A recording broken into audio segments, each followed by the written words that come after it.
Ebullient greetings.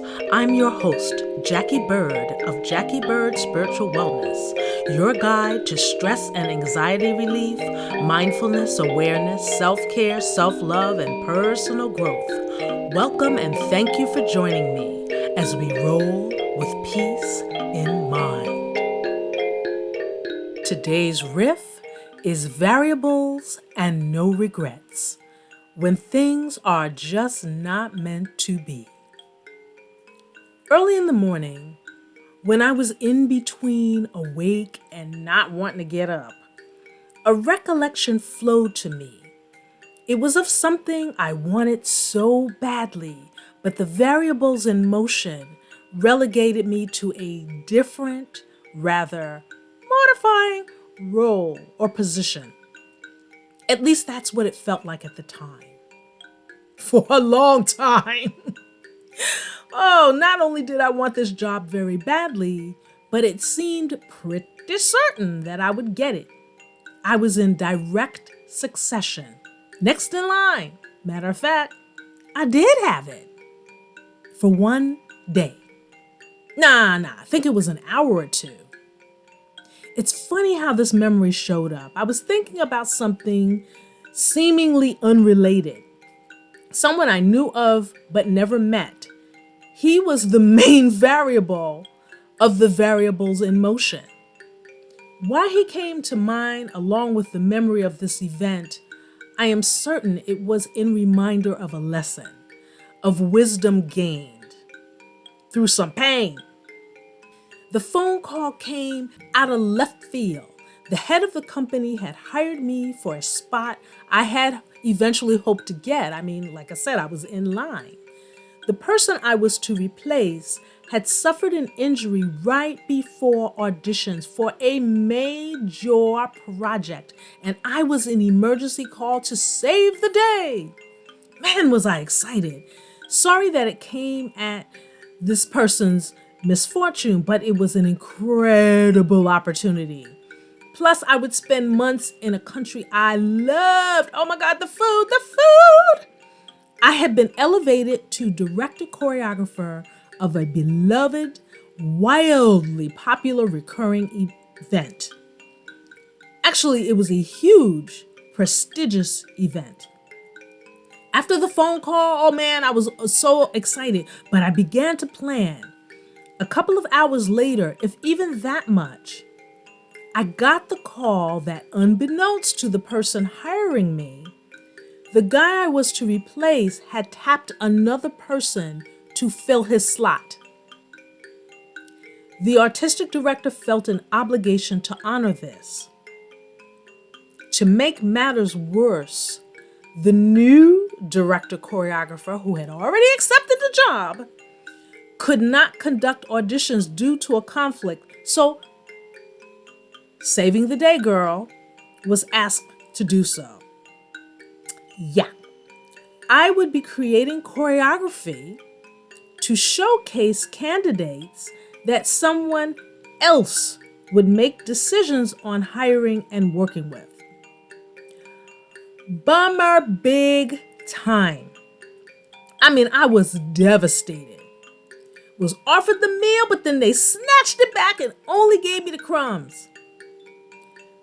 That hurt. That hurt. And the conversation with the artistic director, it hurt this person as well. They were like, I'm so sorry. But they felt this obligation, and it was okay that my little heart was getting all stomped on. But you know what? I understood. Even though I was devastated. But yeah, I did the auditions. It was painful to the ego. Though I got to revisit a place and see people that I adore, deep down, I was filled with regret and hurt and tinged with anger. Tinged with anger. Let's just put a little regret and hurt on the table, and then we're going to sprinkle some anger on there. What it would have meant for my career, for my life, if I had gotten an opportunity to do this. And I mean, what opportunities were waiting to be birthed as a result of having that position? These were some of the thoughts I played host to, none of them joyful or uplifting. Of course, that job would have taken me down a completely different path. But that path would have been short-lived in the long run for, that's right, variables. Variables that were invisible to me at the time. Invisible and so sadly tragic, as the beloved artistic director died suddenly a few years later. So yeah, that path would have definitely been short-lived. The path I am on now is truly the right one, in that it is fulfilling, enlightening, joyful, and it allows me to express more of who I truly am and the one that I am becoming. But that's all hindsight. What good did regrets do, as not one thing in the scenario changed as a result of my having them? The results were still the results. So I gave myself all that pain and heartache and agony for what? Nothing.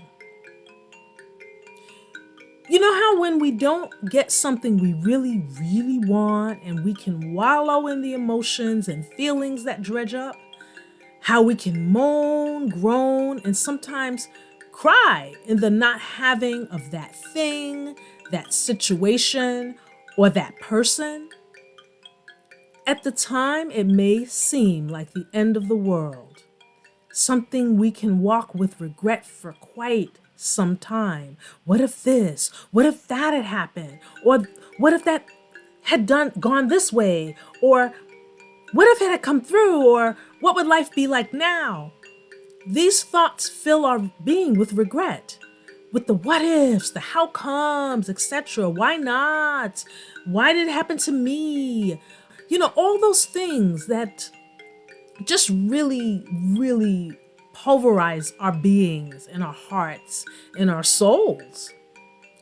Regret as a verb is defined as to feel sad, repentant, or disappointed over something that has happened or been done, especially a loss or missed opportunity. As a noun, a definition is a feeling of sadness, repentance, or disappointment over something that has happened or been done. And if you really look at that, over something that has happened or been done, something that is in the past. The present moment defines your past and it creates your future.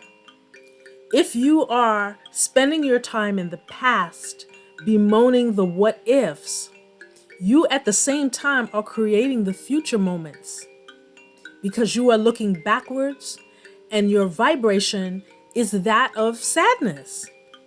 And when your vibration is that of sadness for long protracted periods of time and every thought you think is of sadness and loss and regret, that sits in your being, that sits in your airspace. Some quotes to consider when it comes to regret. Here's a pretty famous one from the author Kurt Vonnegut. Of all the words of mice and men, the saddest are, it might have been.